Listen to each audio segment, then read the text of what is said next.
Hello students, welcome back to my channel again.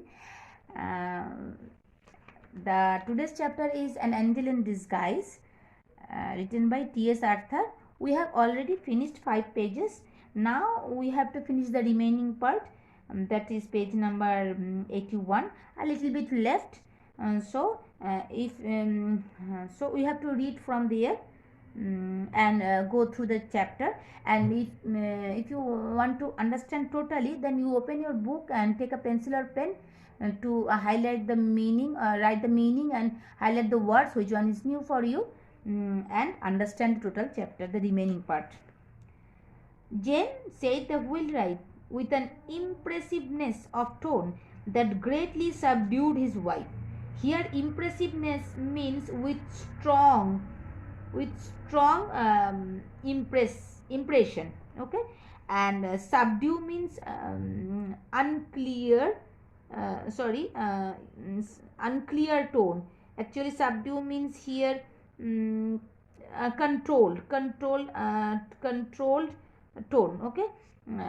Jane, the wheelwright was asking his wife Jane, and calling his wife Jane, and he was telling that I read in the Bible sometimes and find much said about little children, how the Savior rebuked the disciples who would not receive them, how he took them up in his arms and blessed them, and how he said that whosoever means whoever gave them even a cup of cold water should not go unrewarded. Now it is a small thing for us to keep this poor motherless little one for a single night, to be kind to her for a single night, to make her life comfortable for a single night. So here Mr. Thompson was trying to convince Mrs. Thompson that he is giving the examples from the Bible that Savior rebuked his disciples who would not receive them nicely, and whoever help the children, and if it is a small thing, for if it is a cup of cold water, they also should not go unrewarded. So Mr. Thompson was trying to tell her, when she asked her husband to go at once to the poorhouse for getting a permit to send Maggie to the poorhouse. When Mr. Thompson brought the child home, okay, when he gave the reference of the Bible in which much is written about children, and the Savior rebuked and punished the disciples who would not receive the children, and they don't help the children, or if they give the smallest of if they help the children by giving a cup of cold water also, they are not if they help them, they should not go unrewarded. This type of things, this type of convincing word Mr. Thompson was trying to tell her, and at last what happened, see the next line, next para. The voice of the strong rough man shook when Mr. Thompson was telling these words to his wife. He felt bad because he already that time attached with Maggie. So his voice of this strong man, why he was strong, because in this story the man is not the man, Mr. Thompson couldn't show his soft corner of his heart, which one is now is means expressing her feelings. Why? Because now he is feeling a fatherly affection towards the small girl Maggie. So the voice of the strong rough man means not gentle, means as we know that men's heart or men's heart is not soft like girls or the women. So he is also like another man, strong and rough. So but this time Mr. Thompson's strong and rough means strong heart shook, and he turned his head away so that the moisture in his eyes might not be seen. Means he was about to cry, but he controlled his moisture in his eyes, and he turned his head away. Mrs. Thompson did not answer, but a soft feeling crept into her heart also. Crept means go slowly. Mrs. Thompson understand Mr. Thompson's words, and then she took the another step. Look at her kindly. Now again Mr. Thompson is trying to convince Mrs. Thompson, and he is telling that look at her kindly. Jane, speak to her kindly, said Joe. Think of her dead mother and the loneliness, the pain, the sorrow, and that must be on all her coming life. The softness of his heart gave an unwanted eloquence to his lips. Eloquence means the speaking power, and unwanted means unusual. So the softness of his heart gave an unusual speaking power. So it means when Mr. Thompson was trying to convince his wife, and he was telling that look at the girl, she already lost her mother, she already lost her siblings also, she couldn't bid them goodbye properly. Now she is separated totally with her family member, and she is handicapped, and she couldn't walk, she couldn't move from the bed, and the uncertain future of her life also give her much more pain in future. So all these things Mr. Thompson was telling to Mrs. Thompson, and trying to convince her, trying to melt her heart. And then what happened? Mrs. Thompson did not reply. Then Mrs. Thompson did not reply. Why? Because her action talks that time. See, but presently turned towards the little chamber where her husband had deposited Maggie, and pushing open the door went quietly in. Joe did not follow. He saw that her state had changed, and felt that it would be best to leave her alone with the child. Then Mrs. Thompson, without telling anything, she pushed the door where Maggie was laying on the bed, and Mr. Thompson also didn't want to disturb them, and he also wanted to leave everything to the God.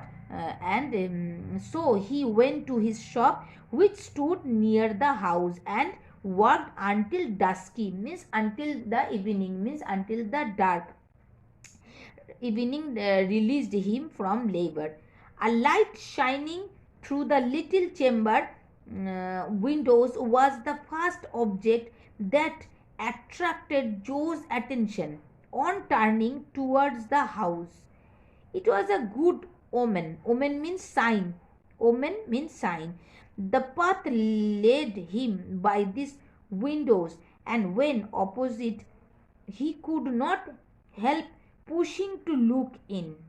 Actually, then Mr. Thompson went to his shop, which one was near to his house, and he was trying to control his emotion, because he was excited to know the development of the relationship between Mrs. Thompson and Maggie, and but he had to control him. So he went to the shop, but a light shining through the little chamber windows. Little chamber means where Maggie was laying. from the windows was the first object that attracted Joe's attention. On turning towards the house, it was a good omen. That is a good sign, because Mr. Thompson was thinking.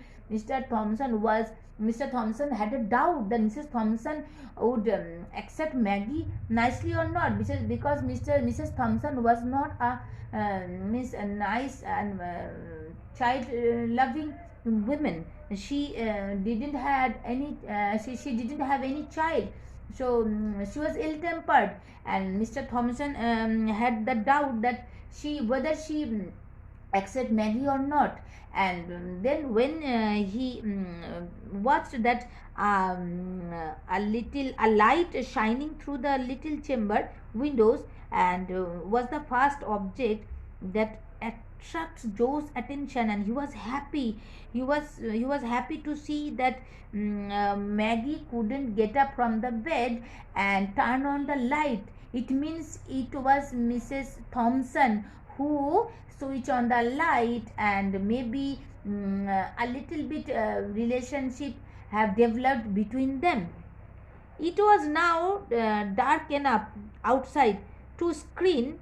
To screen means to present him from observation. Sorry, to prevent him.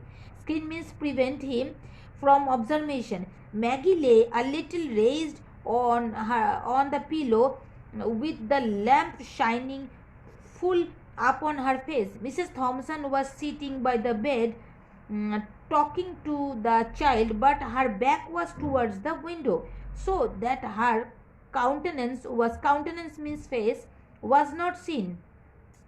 Mr. Thompson couldn't control him when he returned home. First of all, he was trying to see the relationship between them, and he peeped from the window and saw that Maggie was sitting on the not totally sitting. She laid on the bed, and a little bit her little raised on the pillow, with the lamp shining and fall upon her face. So Mr. Thompson could see Maggie's face, but Mrs. Thompson was sitting by the bed, but and talking with her, but Mr. Thompson couldn't see her face, because she was sitting. Her back was seen from the window. From Maggie's face, therefore, Joe must read the character of their intercourse. Intercourse means conversation. By seeing Maggie's face only, as because Mr. Thompson couldn't see his wife's face, he only can see his wife's back. So only Mr. Thompson can read the character of their intercourse by seeing Maggie's face. He saw that her eyes were intently fixed. Intently means eagerly fixed upon his wife. That now and then a few words came, as if in answers from her lips. That her expression was sad and tender, but he saw nothing of bitterness or pain. Means Mr. Thompson couldn't see any pain in her face, but the sadness was there. A deep drawn breath was followed by one of relief, as a weight lifted itself from his heart. Means, so when Mr. Thompson returned back home, he observed the light shining in the chamber in which Maggie was kept. He considered it is a good omen. It was dark enough outside to screen him from the observation. Maggie was lying on the bed, with her head little raised on the pillow. His wife was sitting beside her and talking to her. The light fell upon Maggie's face, and Thompson could see that her eyes were fixed upon his wife. So every now and then a few words came, as if in answer from her lips, from Maggie's lips. There were sadness and tenderness in her expression, but no pain or bitterness. The sight lifted the heavy weight from his heart. This sight lifted the heavy weight from Mr. Thompson's heart.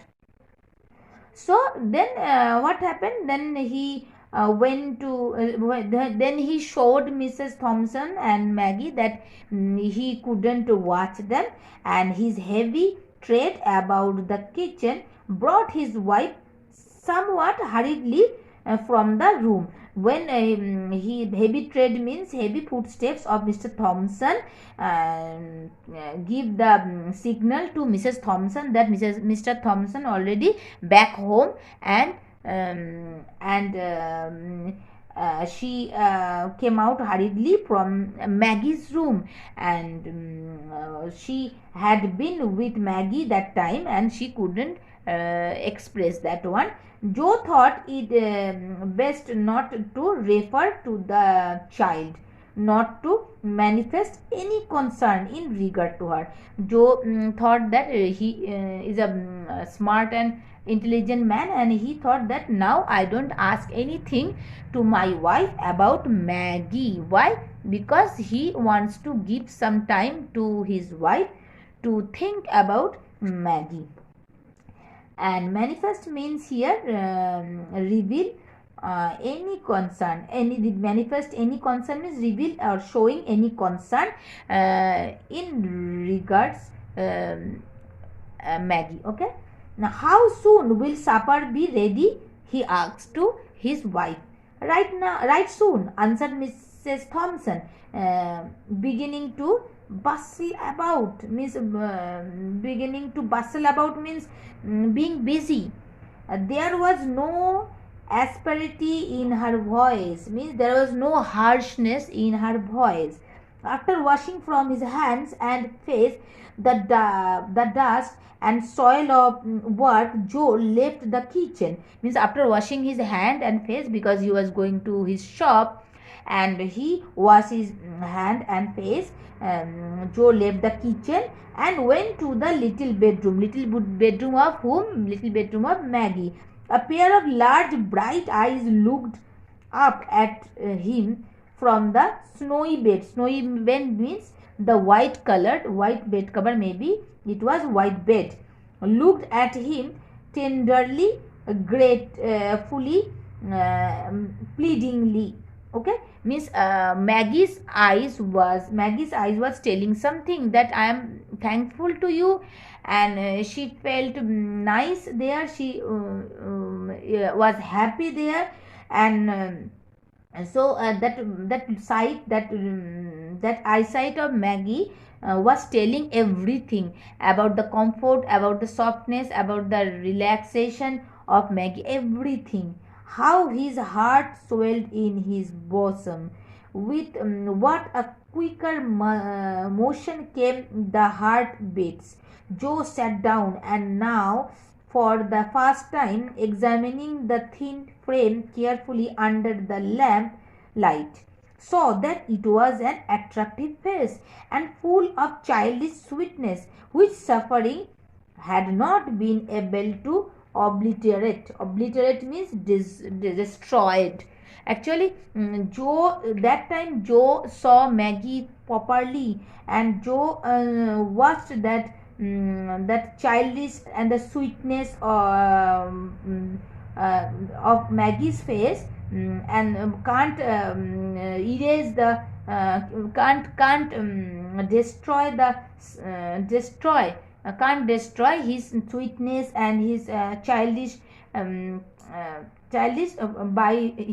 by her suffering. Means her suffering couldn't obliterate the sweetness and the childish behavior of Maggie's face. And Joe also, Mr. Thompson also felt a nice affection towards Maggie, and actually that time Joe and Maggie had a bond. They had a relationship because Joe felt that Maggie was like his daughter, and Maggie also felt some fatherly feelings, as because Maggie didn't know who was her father. So actually there was a relationship that was making inside them without knowing them, that they couldn't understand. They had a relation, they had making their relationship by this time. And so Joe that time looked at Maggie, and he was totally pleased after looking at him. "Your name is Maggie?" he said, as he sat down and took her soft little hand in his hand. Mr. Jones took Maggie's hand in his hand and asked that, "Your name is Maggie?" "Yes, sir." Her voice struck a chord that quivered in a low strain of music. Chord means here, the chord means the play, and the quivered means beat, and strain means notes. So her voice was too sweet, and it's like a chord that quivered in a low strain of music. Maggie's voice. "Have you been sick long?" "Yes, sir." What a sweet patience was in her tone. Miss Mr. Thompson was feeling so nice when he listened to Maggie and her nice voice. "Has the doctor been to see you?" "He used to come, but not lately." Lately means recently. "But not lately?" "No, sir." "Have you any pain?" "Sometimes, but not now." "When had you pain?" "This morning my side ached and my back hurt when you carried me." Means in the morning Mr. Thompson was asking Maggie that if you have pain. Then Maggie was telling, "No, not now, but in the morning when you took me, that time my back was paining and when you carried me." "It hurts you to be lifted or moved about?" "Yes, sir." "Your side doesn't ache now?" "No, sir." "Does it ache a great deal?" "Yes, sir, but it hasn't ached any since I have been on this soft bed." "The soft bed feels good?" "Oh, yes, sir, so good." What a satisfaction mingled with gratitude was in her voice. Mingled means mixed with gratitude. Means she was feeling great. She was feeling grateful to Mr. Thompson, as because Mr. Thompson carried her to his house, and Maggie didn't experience this type of bed ever, and now her back was paining when Mr. Thompson carried her, but now she is feeling okay, since Maggie have been since Maggie has been on this soft bed. She was expressing with much more gratitude, and it was a satisfaction. Means the satisfaction was showing that it is it seems that Maggie is now happy after getting this type of soft bed, because now her back is not hurting. "Supper is ready," said Mrs. Thompson, looking into the room a little while afterwards. Okay, Joe glanced from his wife's face to that of Maggie. She understood him and answered. Then, when Mrs. Thompson came to that room and asked and told Mr. Thompson that supper is ready, supper means dinner is ready, Mr. Thompson was looking at her and asking without us telling that what about Maggie? Maggie didn't have to eat anything. Then she means Mrs. Thompson, she can wait until we are done. Means Mrs. Thompson is showing that she is not interested about giving the food to Maggie, and she was telling that she can wait after we finish our dinner. Then I will give. She told that I would give something to her. I will bring her something to eat. There was an effort at indifference on the part of Mrs. Thompson, but her husband had seen her through the window and understood that the coldness was assumed means occupied. Joe assumed. Joe waited after sitting down to the table uh, for his wife to introduce the subject uppermost in both of their thoughts, but she kept silent on that theme for many minutes as he maintained a like reserve. At last she said abruptly means suddenly, that what are you going to do with that child? Now I'm explaining the line. When she was expressing that I'm not interested about Maggie, and she was telling that after finishing our food we can give her some food, so we have to finish the food first. Then Mr. Thompson was telling nothing, and they go to their dining table, and they started having food. But that time Mr. Thompson was not telling anything. He had the patience, and he was waiting for Mrs. Thompson, that Mrs. Thompson would start something. Then abruptly Mrs. Thompson couldn't control her, and he was asking that what are you going to do with that child? I thought you understood me, that she was to go to the poorhouse, replied Joe, as if surprised at her question. Mr. Thompson was showing that it doesn't bother to him also that Maggie was going to the poorhouse soon. And so Mr. Thompson was showing that I'm surprised that you are asking me the same question again. I already cleared that she will go to the poorhouse.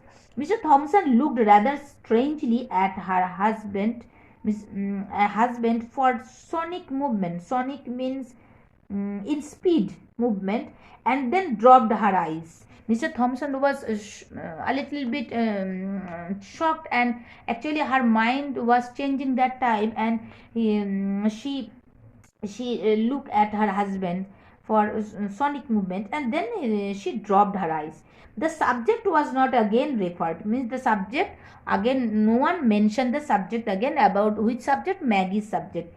To during the meal, when they have their meal, at its close, Mrs. Thompson toasted a slice of bread and softened it with milk and butter. Adding to this a cup of tea, she took them into Maggie and held the small waiter on which she had placed them, while the hungry child ate with every sign of pleasure.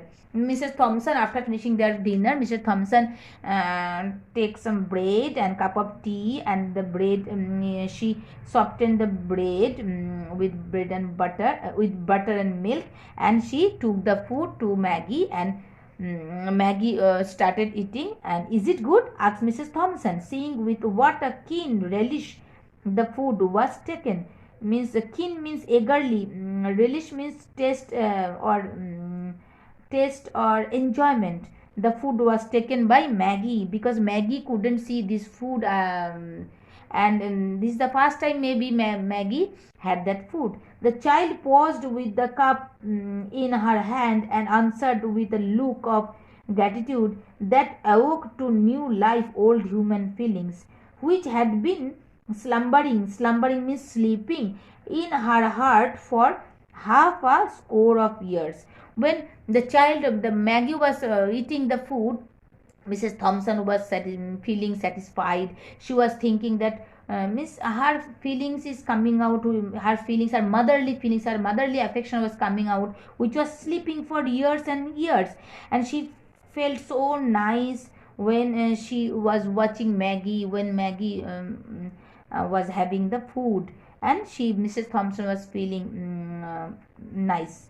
We will keep her a day or two longer. She is so weak and helpless, said Mrs. Joe Thompson in answer to her husband's remark. at breakfast time on the next morning. And that night they didn't talk about, they didn't refer that mention this topic of Maggie's topic that night. But in the next morning when they were having their breakfast, Mrs. Thompson was trying to pretend that only she wanted to help that poor child a little bit more. So she was telling that the girl was too much weak and helpless, so they should keep her a little bit more time. That he must step down and see the guardians of the poor about Maggie. That then Mrs. Thompson was trying to stop Mr. Thompson, and actually she couldn't express her feelings, that she also wanted to keep the child there, and she felt good whenever she looked at Maggie. Then she will be so much in your way, said Joe. Then Joe understood the feelings of his wife, and he was showing, he was pretending that no, Maggie would disturb you, and you, Maggie is not a normal child. You had to do some more work for her. So he was telling that she will be so much in your way. Then Mrs. Thompson is telling, I shan't mind that for a day or two, poor thing. Then she was expressing, she was telling, and she was she was expressing her feelings. She was hiding her feelings and telling the okay, it's okay, poor girl, we can help them a little bit more. I shall not mind if she would stay here a few days more, or 1 or 2 days.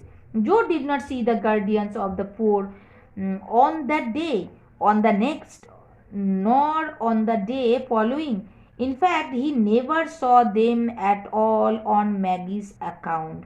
For in less than a week, Mrs. Joe Thompson would as soon leave thoughts of taking up her own abode in the almshouse as sending Maggie there.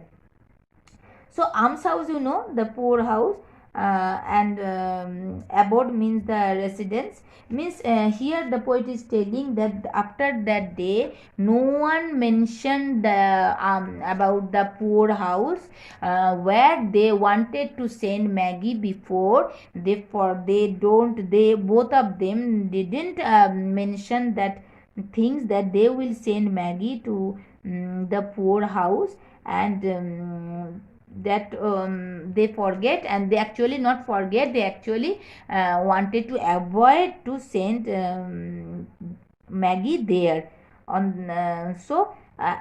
What light and blessings did that sick and helpless child bring to the home of Joe Thompson, the poor wheelwright.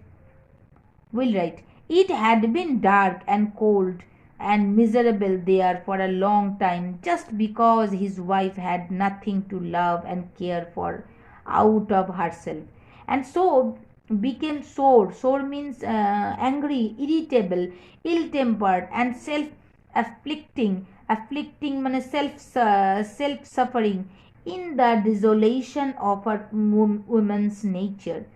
Now the sweetness of that sick child, looking ever to her in love, patience, and gratitude, was as honey to her soul. Means comfort, give comfort to Mrs. Thompson's soul, who? Maggie.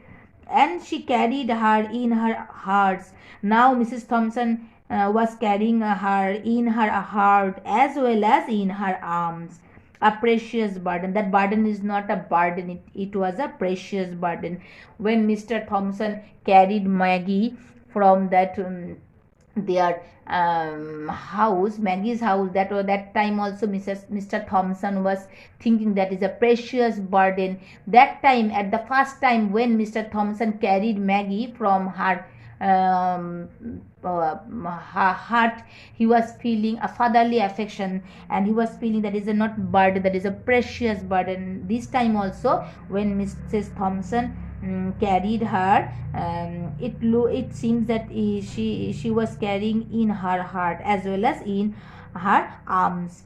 As for Joe Thompson, there was not a man in all the neighborhood who drank daily of a more precious wine of the life than he.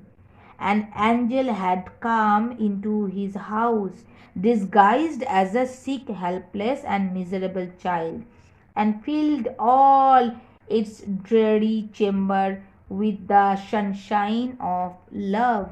So, Mr. Thompson, when Mrs. Thompson asked her husband to go at once that poor house to get rid from Maggie. That time Mrs. Thompson was not feeling love, was not feeling so soft and tender when Mrs. Thompson spent all day. Then when she watched Maggie, and she felt the love which one was sleeping inside her. When she gave food to Maggie, she felt motherly affection. When Mr. Thompson watched that one, Mr. Thompson was also tried to drop this topic that they wanted to drop Mr. They wanted to leave Maggie to the poor house, and both of them trying to hide their feelings, but they couldn't. Only they understand each of them that they started loving Maggie, and Maggie also feels so happy when she spent that time with them. So at first Mrs. Thompson was against taking care of Maggie, and insisted on her husband to send her to the poorhouse immediately. But reminded Thompson reminded her of the Bible. That time Mrs. Thompson was not like that type of motherly feelings. She didn't have that type of feelings that time. But day by day, means maybe day by day means whenever they spend some time with the poor, the attractive child, they felt love, and lastly they dropped the idea of leaving the child from apart the child from them.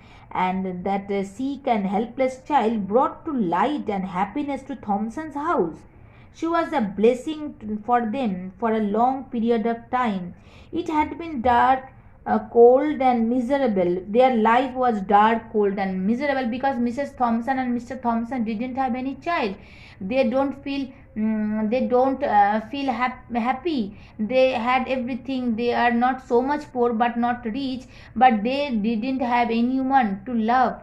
And so because Mrs. Thompson had no one to take care or love, that was why she became a so irritable and ill-tempered and self-affection woman. Now the sweetness of that sick child Maggie, who was also thirsty for getting someone's love, was honey to her soul. To her soul means to Mrs. Thompson's soul, as she carried her in her heart as well as arms. As for Joe, there was not a single man in the whole neighborhood who drank as precious wine as he. Maggie came as an angel in disguise and filled their life with happiness. It means that that time after getting Maggie, Mr. and Mrs. Thompson was the happiest couple in that neighborhood, and they drank the wine of love, because that angel came in disguise, and that was Maggie. So that is the story. That story is too much touchy stories. I like the story so much, students. I hope you also like the stories, and the stories touch our hearts. So that's all, students. If you understand the explanation of my video. If you like my video and it's helping you a little bit more to understand the story, please write in the comment box and send some messages, then it inspire me. And if it is helping you, so don't forget to hit the like button, and if you are new here, subscribe my channel. So a good night, and that is all for today. We will meet in the next video. Bye.